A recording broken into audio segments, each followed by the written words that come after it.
kami nang sinisisi mo sa pagiging pabaya mo. Ha? Hindi kami nagkulang sa paalala sa'yo. Naalagaan mo ang mga aso mo. Responsibilidad mo yun, di ba? Hello po, ako po si Rafael Rosel bilang Kennard sa Wish Ko Lang. Si Kennard is a very loving husband, very hard worker at ready siya mag-provide kahit ano para sa kanyang pamilya. Handa siyang protektahan silang lahat at gawin ng tama para sa mga mahal niya sa buhay.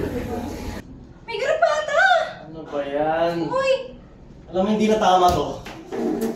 Masok pa! Iluwa mo yung ano mo, kinain mo. Maghugas ka ng bibig mo doon! Maghugas ka ng bibig mo doon! Bakit saan pupunta? Nagreklamo sa kinauukulan! Sheila! Realization ko ay bilang isang tatay, isa siyang pillar na pinapakinggan ng mga tao. Therefore, kailangan niya sundin ang kanyang responsibilidad, which is to make sure na lahat ng mga mahal niya sa buhay sa paligid niya ay laging maayos. Ang hayop ay may buhay din.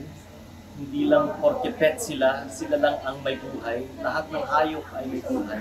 So lahat ng klaseng buhay, malaki man o maliit, mahalaga sa iyo o hindi, respetuhin natin.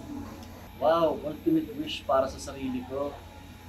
Siguro na maging vessel ako or blessing na makatulong sa ibang tao na nangangailangan at more than anything na ma-fulfill ko yung role ko bilang ako sa buhay ng mga mahal ko sa buhay.